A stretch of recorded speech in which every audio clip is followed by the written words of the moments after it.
നിലമ്പൂരിലെ എൻ്റെ ആദ്യത്തെ തെരഞ്ഞെടുപ്പ് ഓർമ്മ, ഞാൻ സ്കൂൾ വിദ്യാർത്ഥിയായിരിക്കുമ്പോൾ, പ്രൈമറി സ്കൂൾ വിദ്യാർത്ഥിയായിരിക്കുമ്പോഴുള്ള ഓർമ്മ 1987 തെരഞ്ഞെടുപ്പാണ്, നിയമസഭാ തെരഞ്ഞെടുപ്പാണ്.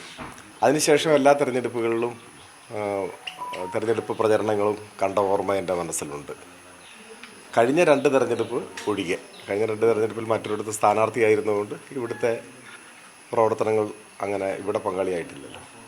അപ്പോൾ മറ്റ് തെരഞ്ഞെടുപ്പുകളുടെ എല്ലാം ഈ പരസ്യപ്രചരണം അവസാനിക്കുമ്പോഴുള്ള ആ ആരവങ്ങളും എല്ലായ്പ്പോഴും വലിയ ആവേശത്തിലായിരിക്കും എല്ലാ മുന്നണികളും.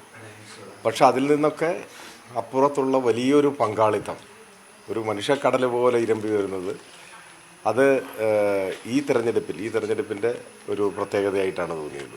പതിവിൽ കവിഞ്ഞ പങ്കാളിത്തവും പ്രതീക്ഷിക്കുന്നതിനും അപ്പുറമുള്ളൊരു പങ്കാളിത്തവും ആവേശമൊക്കെ ആയിരുന്നു. അത് ഇടതുപക്ഷ ജനാധിപത്യ മുന്നണി പ്രവർത്തകരെ ആവേശത്തിൻ്റെ കൊടുമുടിയിലെത്തിക്കുന്ന ഒരു മനുഷ്യക്കടൽ പോലെ ആർത്തിരമ്പിയ ഒരു അനുഭവമായിരുന്നു. അപ്പം അതൊരു അവിസ്മരണീയമായ അനുഭവമാണ്. അതിൻ്റെ ഒരു ആവേശവും ആഹ്ലാദവും ഒക്കെയാണ് എല്ലാവരിലും ഉള്ളത്. പാർട്ടി സെക്രട്ടറിയും ഗോവിന്ദ മാഷ് ഇന്നലെ ഒരു മാതൃഭൂമിക്ക് നൽകിയ ഒരു ഇന്റർവ്യൂ പറയുന്നത് അടിയന്തരാവസ്ഥ കാലത്ത് ഞങ്ങൾ RSSമായി സഹകരിച്ചിട്ടുണ്ട്, അത് സത്യമാണെന്നാണ് പറയുന്നത്. നിങ്ങൾക്കെന്ത് ഇൻ്റർവ്യൂ? ശരി. ഞാൻ ഈ തെരഞ്ഞെടുപ്പ് സമയമായതുകൊണ്ട് ഈ ഇൻ്റർവ്യൂവും മറ്റും അങ്ങനെ ശ്രദ്ധിക്കാനോ കേൾക്കാനോ കഴിയാറില്ല. അപ്പം മാഷ് നിങ്ങൾ ചോദിച്ച ഏത് ചോദ്യത്തിന് എങ്ങനെയാണ് പ്രതികരിച്ചതെന്ന് എനിക്ക് പറയാൻ കഴിയില്ല. അടിയന്തരാവസ്ഥയുടെ കോൺടെസ്റ്റ് വന്നുകൊണ്ട് ആ സാഹചര്യം ഞാൻ വിശദീകരിക്കാൻ വേണമെങ്കിൽ, അടിയന്തരാവസ്ഥ പ്രഖ്യാപിച്ചത് എല്ലാവർക്കും അറിയാവുന്ന രാഷ്ട്രീയ സാഹചര്യങ്ങളിലാണ്. അതിൻ്റെ ചരിത്രം ഇപ്പോൾ പറയേണ്ട ആവശ്യവുമില്ല. എന്നാൽ അടിയന്തരാവസ്ഥക്കെതിരായി 1977 ഒരു വലിയ കൂട്ടായ്മ നമ്മുടെ രാജ്യത്ത് ഉയർന്നു വന്നു. കോൺഗ്രസ്സിലെ ഈ സ്വേച്ഛാധികാര വാഴ്ചയ്ക്കെതിരായിട്ടും അതോടൊപ്പം തന്നെ ജനാധിപത്യ സോഷ്യലിസ്റ്റ് മൂല്യങ്ങൾ ഉയർത്തിപ്പിടിക്കുന്നവരുമൊക്കെ ഒരു വിശാലമായ യോജിപ്പ് ഉയർന്നു വന്നു. അങ്ങനെയാണ് Janata party രൂപീകരിക്കപ്പെട്ടത്. Bharatiya Janata പാർട്ടിയല്ല, Janata party. Janata party രൂപീകരിക്കപ്പെട്ട പശ്ചാത്തലത്തിലാണ് ഭാരതീയ ജനസംഘം പിരിച്ചുവിടപ്പെട്ടത്. BJPയുടെ പ്രാഗ്രൂപം എന്നറിയപ്പെടുന്ന ജനസംഘം പിരിച്ചുവിടുകയാണ് ഇത്. ജനതാ പാർട്ടി രൂപീകരിക്കപ്പെട്ടപ്പോൾ അതിൽ വ്യത്യസ്ത ധാരകളിലുള്ളവരുണ്ടായിരുന്നു. അങ്ങനെയാണല്ലോ 77 തെരഞ്ഞെടുപ്പ് നടക്കുന്നു. ആദ്യത്തെ കോൺഗ്രസ് ഇതര ഗവൺമെൻറ് ഉണ്ടാവുന്നു. മൊറാർജി ദേശായി ആയിരുന്നു ആ ഗവൺമെൻറ്റിനെ നയിച്ചത്, എല്ലാവർക്കും അറിയാം, പ്രധാനമന്ത്രിയായിരുന്നു. അപ്പോൾ മൊറാർജി ദേശായിയെ പ്രധാനമന്ത്രിയാക്കിയ തെരഞ്ഞെടുപ്പാണ് 77 തെരഞ്ഞെടുപ്പ്. ആ തെരഞ്ഞെടുപ്പിൽ ജനതാ പാർട്ടിയാണ്, ജനസംഘമല്ല, BJP അല്ല. ജനതാ പാർട്ടിയിലാവട്ടെ വ്യത്യസ്ത ധാരകളുള്ളവരെല്ലാം അതിൻ്റെ ഭാഗമായിരുന്നു. ആ ജനതാ പാർട്ടിയുമായാണ് ഇടതുപക്ഷം സഹകരിച്ചത്. ജനതാ പാർട്ടിയുമായി ഇടതുപക്ഷം സഹകരിക്കുകയാണ് ഇത്. ജനതാ പാർട്ടി നമ്മുടെ രാജ്യത്ത് അധികാരത്തിൽ വരികയും ചെയ്തു. അന്നൊന്നും ജനതാ പാർട്ടി ഏതെങ്കിലും നിങ്ങളീ പറഞ്ഞ നിലപാട് സ്വീകരിക്കുന്ന ഒരു വിഭാഗമല്ല, അങ്ങനെ ജനങ്ങളുടെ മുൻപാകെ ഇല്ലതായി. എന്നാൽ അതിന് ശേഷം RSS ജനതാ പാർട്ടിയിൽ സ്വാധീനം ഉറപ്പിക്കുന്നു എന്ന വിമർശനം പല കോണുകളിൽ നിന്നും ഉയർന്നു വന്നു. അതിൽ വസ്തുതയുണ്ടായിരുന്നു. അപ്പോൾ RSS ജനതാ പാർട്ടിയിൽ സ്വാധീനം ഉറപ്പിക്കുന്നു, പിടിമുറുക്കുന്നു എന്ന വിമർശനത്തിൻ്റെ കൂടി പശ്ചാത്തലം അങ്ങനെ നിൽക്കുന്ന ഒരു അന്തരീക്ഷത്തിലാണ് കേരളത്തിൽ 4 നിയമസഭാ നിയോജക മണ്ഡലങ്ങളിൽ ഉപതെരഞ്ഞെടുപ്പുണ്ടായി. ആ ഉപതെരഞ്ഞെടുപ്പ് എൻ്റെ ഓർമ്മ ശരിയാണെങ്കിൽ, അതിലെന്തെങ്കിലും പെശകുണ്ടെങ്കിൽ നിങ്ങൾ തിരുത്തണം. കാരണം നിങ്ങളിപ്പോൾ പെട്ടെന്ന് ചോദിക്കുകയും ഞാൻ ഓർമ്മയിൽ നിന്ന് പറയുകയും ചെയ്യാം. കാസർഗോഡും തലശ്ശേരിയും തിരുവല്ലയും പാറശാലയുമാണ് എന്നാണ് ഓർമ്മ. ഈ 4 മണ്ഡലങ്ങളിൽ നിയമസഭാ ഉപതെരഞ്ഞെടുപ്പ് വന്നു. ആ നിയമസഭാ ഉപതെരഞ്ഞെടുപ്പിൻ്റെ ഘട്ടത്തിൽ ജനതാ പാർട്ടി, RSS സ്വാധീനമുള്ള ജനതാ പാർട്ടിയുടെ പിന്തുണ നിങ്ങൾ സ്വീകരിക്കുമോ എന്ന ചോദ്യം കേരളത്തിൽ ഉയർന്നു വന്നു. 77 തെരഞ്ഞെടുപ്പിൽ ആ ചോദ്യമില്ല. കാരണം 77 തെരഞ്ഞെടുപ്പിൽ ജനതാ പാർട്ടിയെ സംബന്ധിച്ച് ഇങ്ങനെയൊരു വിമർശനം സമൂഹത്തിൽ ഉയർന്നു വന്നിട്ടില്ല. എന്നാൽ അതിനുശേഷം നിയമസഭാ ഉപതെരഞ്ഞെടുപ്പായപ്പോഴേക്ക് RSSനാൽ നിയന്ത്രിക്കപ്പെടുന്നു ജനതാ പാർട്ടി എന്ന ആരോപണം ഉയർന്നു വരികയും ആ ജനതാ പാർട്ടിയുടെ പിന്തുണ അഥവാ RSSൻ്റെ വോട്ട് നിങ്ങൾ സ്വീകരിക്കുമോ, മതനിരപേക്ഷ നിലപാട് ഉയർത്തിപ്പിടിക്കുന്ന ഇടതുപക്ഷം സ്വീകരിക്കുമോ എന്ന ചോദ്യം ഉയർന്നു വന്നു. ആ ഘട്ടത്തിലാണ് EMSൻ്റെ ചരിത്രപ്രസിദ്ധമായ പ്രസ്താവന വരുന്നത്, RSS വോട്ട് ഞങ്ങൾക്ക് വേണ്ട.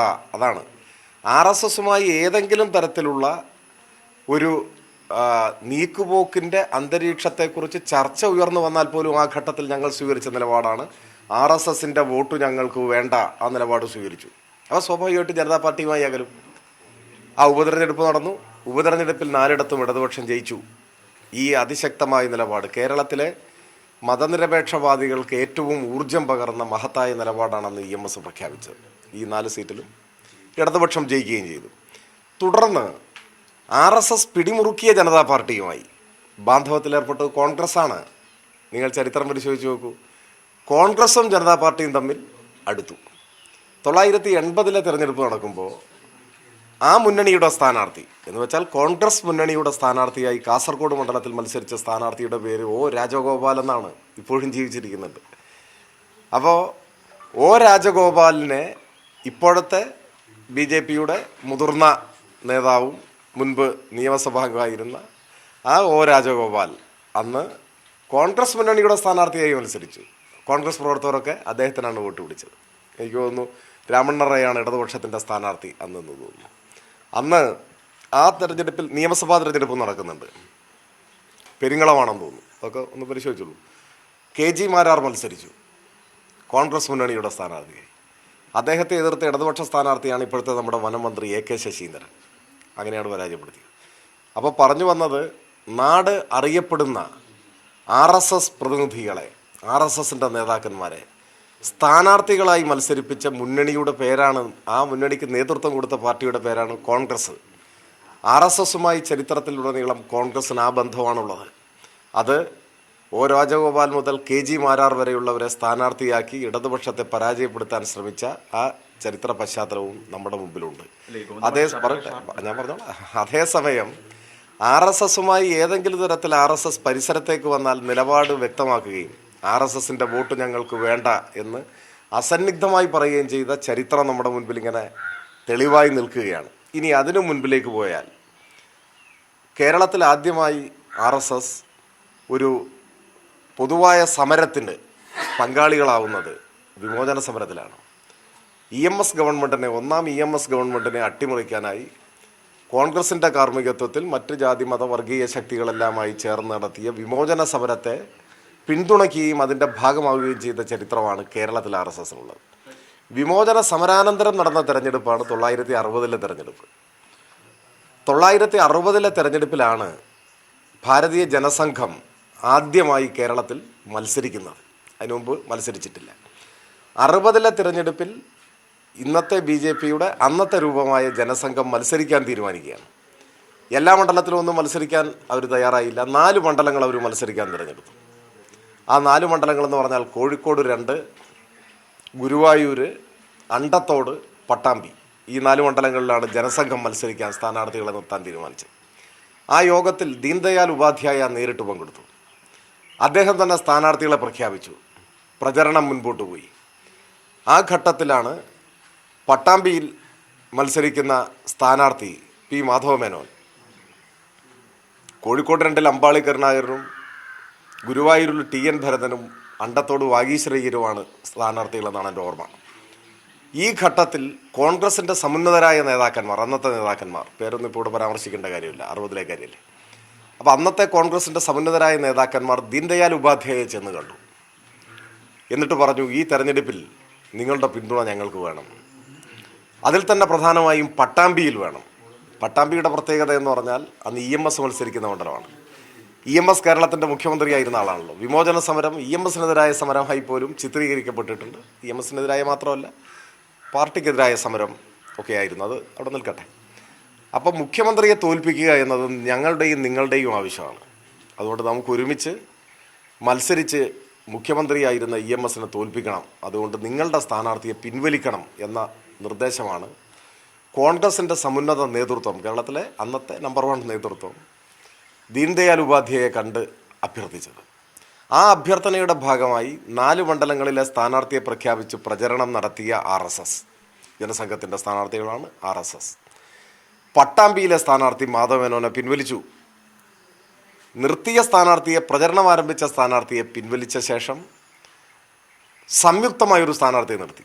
അത് രാഘവൻ നായരാണ്. രാഘവൻ നായർ EMSനെ തോൽപ്പിക്കാൻ വേണ്ടി RSSുമായി പരസ്യമായി കൂട്ടുചേർന്ന് പ്രഖ്യാപിച്ച അവരുടെ സ്ഥാനാർത്ഥിയെ മത്സരത്തിൽ നിന്ന് പിൻവലിച്ച് EMSനെതിരെ RSS കോൺഗ്രസ് പൊതു സ്ഥാനാർത്ഥി വന്ന അനുഭവമാണ് 1960 പട്ടാമ്പിയിലുള്ളത്. അതിനുശേഷം പിന്നെ പാർലമെൻറ്റിലേക്ക് തിരഞ്ഞെടുപ്പ് നടന്നപ്പോൾ പാലക്കാടും ഇതുപോലെ ചരിത്രം ആവർത്തിക്കുന്നുണ്ട്. AKGയെ തോൽപ്പിക്കാൻ പാലക്കാട്ട് RSSും കോൺഗ്രസും യോജിക്കുമ്പോൾ പട്ടാമ്പിയിൽ കോൺഗ്രസ് സ്ഥാനാർത്ഥിക്ക് RSS പിന്തുണ കൊടുത്ത് സംയുക്ത സ്ഥാനാർത്ഥിയാക്കുകയാണ് ചെയ്തതെങ്കിൽ തിരിച്ച് പാലക്കാട്ട് RSS നേതാവായിരുന്ന ആളെ AKGക്കെതിരായി കോൺഗ്രസിൻ്റെ പിന്തുണയോടെ സംയുക്ത സ്ഥാനാർത്ഥിയാക്കുകയാണ് ചെയ്തത്. അപ്പോൾ 1960 പട്ടാമ്പിയും പിന്നീട് ലോക്സഭാ തിരഞ്ഞെടുപ്പിൽ പാലക്കാടും അതിനുശേഷം 91 വടകരയും ബേപ്പൂരും ഒക്കെ കേരളത്തിൻ്റെ ചരിത്രത്തിലുടനീളം, തെരഞ്ഞെടുപ്പ് ചരിത്രത്തിലുടനീളം RSSുമായി പരസ്യമായ ബന്ധവും രഹസ്യമായ ബന്ധം നമ്മൾ ഉന്നയിക്കുന്ന ആരോപണമല്ല. അതിപ്പോൾ KG മാരാരുടെ ആത്മകഥയൊക്കെ നമ്മുടെ മുമ്പിലുണ്ട്. അപ്പോൾ രഹസ്യമായ ബന്ധവും സ്ഥാപിച്ചത് കോൺഗ്രസ്സാണ്. സമരരംഗത്ത് RSSുമായി കൈകോർത്തത് വിമോചന സമരകാലത്താണ്. എന്നാൽ ഇത്തരത്തിലുള്ള ചർച്ചകൾ ഉയർന്നു വന്ന എല്ലാ ഘട്ടത്തിലും RSSൻ്റെ വോട്ട് ഞങ്ങൾക്ക് വേണ്ട, ഞങ്ങൾ അവരുമായി ഏതെങ്കിലും തരത്തിൽ അടുത്ത് നിൽക്കുന്നവരല്ല എന്ന് അസന്നിഗ്ധമായി വ്യക്തമാക്കിയിട്ടുള്ളത് ആദ്യം EMS ആണ്. പിന്നെ നിങ്ങൾ ഓർക്കുന്നുണ്ടാവും, എൻ്റെ ഓർമ്മ 96 തെരഞ്ഞെടുപ്പിലാണെന്ന് തോന്നുന്നു. ഈ വിഷയം തെരഞ്ഞെടുപ്പ് സമയത്തല്ല ഈ വിഷയം ചോദിക്കുമല്ലോ. അപ്പോൾ ചോദിച്ചപ്പോൾ സഖാവ് നായനാർ പറഞ്ഞിട്ടുണ്ട്, ഞങ്ങൾ പണ്ടേ പറഞ്ഞിട്ടുള്ളതാണ്, ഈ വിഭാഗത്തിൻ്റെ ഒന്നും വോട്ട് ഞങ്ങൾക്ക് വേണ്ട. അപ്പോൾ നിങ്ങളുടെ കൂട്ടത്തിൽ ആരോ, നിങ്ങളുടെ കൂട്ടത്തിൽ പറഞ്ഞാൽ മാധ്യമപ്രവർത്തകരുടെ കൂട്ടത്തിൽ ആരോ അന്ന് നായനാരോട് ചോദിച്ചു, നിങ്ങൾ വേണ്ടെന്ന് പറഞ്ഞാലും RSS വോട്ട് കൊണ്ടുവന്ന് തന്നാൽ നിങ്ങൾ എന്ത് ചെയ്യും? നായനാർ എന്തായിരുന്നു മറുപടി പറഞ്ഞത്? ഓനോൻ്റെ വീട്ടിൽ കൊണ്ടുപോയി കൊടുക്കട്ടെ എന്ന മറുപടിയാണ് പറഞ്ഞത്. തെരഞ്ഞെടുപ്പ് ഘട്ടമാണ് എന്ന് കരുതി വർഗീയ ശക്തികളുമായുള്ള നിലപാടിൻ്റെ കാര്യത്തിൽ ഏതെങ്കിലും തരത്തിലുള്ളൊരു ചാഞ്ചല്യം ഞങ്ങൾക്കുണ്ടായിട്ടില്ല. ഇപ്പോൾ ഈ തെരഞ്ഞെടുപ്പിൻ്റെ ഘട്ടത്തിലും നിങ്ങൾ ആദ്യ സമയത്ത് ചില ചോദ്യങ്ങൾ എന്നോട് ചോദിച്ചിരുന്നല്ലോ. ഞാനെന്താണ് മറുപടി പറഞ്ഞത്? ഒരു സ്ഥാനാർത്ഥിയായി നിൽക്കുന്ന സമയത്തും വർഗീയ നിലപാടുകളുമായി ഏതെങ്കിലും തരത്തിൽ ചാഞ്ചാട്ടമുള്ള മറുപടി ഞാൻ പറഞ്ഞിട്ടുണ്ടോ? ഇപ്പോൾ കഴിഞ്ഞ പാലക്കാട്ട് ഉപതെരഞ്ഞെടുപ്പിൽ കോൺഗ്രസിൻ്റെ സ്ഥാനാർത്ഥിയോട് ഒരു മാധ്യമപ്രവർത്തക ആവർത്തിച്ച് ചോദിച്ചല്ലോ SDPIയുടെ പിന്തുണയെക്കുറിച്ച്. എന്താ പറഞ്ഞത്? ബിസ്ക്കറ്റിന് രുചിയുണ്ടെന്നല്ലേ. അതാണ് കോൺഗ്രസിൻ്റെ നിലപാട്. അപ്പോൾ ഇത്തരം കാര്യങ്ങളിലൊന്നും ഞങ്ങൾക്ക് ഏതെങ്കിലും തരത്തിലുള്ള സംശയമോ അവ്യക്തതയോ ഇല്ല. വർഗീയതയെ എല്ലാ കാലത്തും എതിർക്കുകയും മതനിരപേക്ഷ നിലപാട് ഉയർത്തിപ്പിടിക്കുകയാണ് ഞങ്ങൾ ചെയ്തിട്ടുള്ളത്. അതെല്ലാം ചരിത്രം നമ്മുടെ മുൻപിൽ രേഖകളായി, തെളിവുകളായി ഉണ്ട് എന്ന് നിങ്ങളിപ്പോൾ ഈ ചോദ്യം ചോദിച്ച പശ്ചാത്തലത്തിൽ, ഇത്തരൊരു ചർച്ച വന്ന പശ്ചാത്തലത്തിൽ പറയുകയാണ്. മാഷയുടെ ഇൻ്റർവ്യൂ ഞാൻ കണ്ടിട്ടില്ല. അതിൽ നിങ്ങൾ എന്തെങ്കിലും ദുഷ്ടലാക്കുള്ള ചോദ്യം ചോദിച്ചിട്ടുണ്ടാവും, മാഷ് അതിനോട് പ്രതികരിച്ചിട്ടുണ്ടാവും. അതിൽ നിന്ന് അടർത്തിയെടുത്തൊരു ഭാഗം ചോദിച്ച് എന്തെങ്കിലും പറയുക എന്നല്ല. ഞാൻ ഈ ചരിത്രം വ്യക്തമായി നിങ്ങളുടെ മുന്നിൽ പറയുകയാണ് ഇത്. ചർച്ചയായി വരുന്നത് എന്തുകൊണ്ടെന്ന് വെച്ചാൽ, ഇപ്പോൾ വെൽഫെയർ പാർട്ടിയുടെ പിന്തുണയുമായി ബന്ധപ്പെട്ട് വലിയ വിമർശനങ്ങൾ ഇടതുപക്ഷം ഉയർത്തുകയാണ്. ഭൂരിപക്ഷ വർഗീയതയും ന്യൂനപക്ഷ വർഗീയതയും ഒരുപോലെ എതിർക്കും എന്ന് പറഞ്ഞിട്ട് CPMന്റെ സംസ്ഥാന സെക്രട്ടറിയുടെ വായിൽ നിന്ന് തന്നെ ഈ വാക്ക് വരുമ്പോഴുള്ള പ്രശ്നമാണ് ഇവിടെ. അതിന് വെൽഫെയർ പാർട്ടിക്ക് എന്താണ് കുഴപ്പം എന്നൊരു ചോദ്യം സ്വാഭാവികമായിട്ട് ഉയരില്ലേ? അല്ല, ഞാൻ അതിനോടുള്ള പ്രതികരണമാണ് പറഞ്ഞത്. ഞാൻ ആദ്യം പറഞ്ഞു, മാഷയുടെ ഇൻ്റർവ്യൂ എനിക്ക് കാണാൻ സാധിച്ചിട്ടില്ല. ആ ഇൻ്റർവ്യൂവിൽ നിങ്ങളുടെ ചോദ്യം എന്താണെന്നും എനിക്കറിയില്ല. അതിൽ ഉത്തരം പറയുന്ന സമയത്ത് ഏതെങ്കിലും ഒരു ഭാഗത്തെ അടർത്തി മാറ്റിയിട്ടോ അല്ലെങ്കിൽ നിങ്ങളുടെ വ്യാഖ്യാനം ചേർത്തിട്ടോ എങ്ങനെയാണെന്നുള്ളത് എനിക്കറിയില്ല. പക്ഷേ എനിക്കതിൽ പറയാൻ സാധിക്കുക, നിങ്ങൾ ഈ അടിയന്തരാവസ്ഥയുടെ പശ്ചാത്തലം കൂടി പറഞ്ഞുകൊണ്ടാണ്, എനിക്കതിൽ പറയാൻ സാധിക്കുക എന്തായിരുന്നു ചരിത്രം. ഇത്തരത്തിലുള്ള ചർച്ചകൾ ഉയർന്നു വന്ന ഘട്ടത്തിൽ CPIM എന്ത് നിലപാടാണ് സ്വീകരിച്ചിട്ടുള്ളത്? അത് EMS മുതൽ നായനാർ വരെ ഒരു ഘട്ടത്തിലും ഞങ്ങൾക്കൊരു ഇടർച്ചയും ഉണ്ടായിട്ടില്ല. LDF എന്ന നിലയിൽ പ്രവർത്തിക്കാൻ ആരംഭിച്ചതിന് ശേഷം LDF എന്ത് നിലപാടാണ് സ്വീകരിച്ചത്? കേരളത്തിലെ കോൺഗ്രസ് ഈ പ്രശ്നങ്ങളിൽ എന്ത് നിലപാടാണ് സ്വീകരിച്ചത്? ഇതാണ് ചരിത്രം ഞാൻ വിശദീകരിച്ചിട്ടുള്ളത്. അത് നിങ്ങൾ ഉയർത്തിയിട്ടുള്ള എല്ലാ വിഷയങ്ങളോടുമുള്ള ചരിത്രത്തിൻ്റെ പിൻബലമുള്ള മറുപടിയാണ്. ഇടതുപക്ഷം ജനപക്ഷവുമായി സഖ്യം ചേർന്നിട്ടുണ്ടെന്ന് CPMന്റെ ചരിത്ര രേഖയിലുണ്ട്. എപ്പോഴും യോജിക്കാവുന്ന അവസ്ഥ ഇപ്പോഴും നിലനിൽക്കുന്നു എന്നാണ് പറയുന്നത്. അപ്പോൾ അവരിതൊരു രാഷ്ട്രീയ ആയുധമാക്കാൻ ഉദ്ദേശിച്ചു. അല്ല, അവർക്ക് എന്ത് വേണമെങ്കിലും രാഷ്ട്രീയ ആയുധമാക്കാൻ. ഞാൻ പറഞ്ഞത് ചരിത്രമാണ്. ആ ചരിത്രത്തെ നിങ്ങൾക്ക് ഖണ്ഡിക്കാനാവില്ല, കാരണം അത് യാഥാർത്ഥ്യമാണ്. ഇത്തരം വിഷയങ്ങൾ ഉയർന്നു വന്ന ഘട്ടത്തിലെല്ലാം ഞങ്ങൾ എന്തു പറഞ്ഞു അതാണ് നോക്കേണ്ടത്. ഞങ്ങൾ എന്തു പറഞ്ഞു? ഞങ്ങൾ പറഞ്ഞിട്ടുള്ളത് ഏതെങ്കിലും തരത്തിൽ തെറ്റായി വ്യാഖ്യാനിക്കാൻ ഒരു പഴുതിട്ടിട്ട് പോലുമല്ല. അത് EMS മുതൽ നായനാർ വരെ ഇപ്പോഴത്തെ നേതാക്കന്മാരും. എന്നാൽ കേരളത്തിന് പുറത്ത് ഒരുപാട് ഉദാഹരണങ്ങളുണ്ട്. അതിലേക്കിപ്പോൾ നമുക്ക് വിശദമായി പോകണ്ടെന്ന് എഴുതിയിട്ടാണ്. കേരളത്തിൽ 1960 ജനസംഘം ആദ്യം മത്സരിക്കാൻ തീരുമാനിച്ച ഘട്ടം മുതലുള്ള കാര്യമാണ് ഞാൻ പറഞ്ഞത്. അതിനുശേഷം 91 തെരഞ്ഞെടുപ്പിൽ 46 നിയമസഭാ നിയോജക മണ്ഡലങ്ങളിൽ രഹസ്യമായും 91 തെരഞ്ഞെടുപ്പ് പാർലമെൻറ്റും നിയമസഭയും ഒരുമിച്ചായിരുന്നല്ലോ.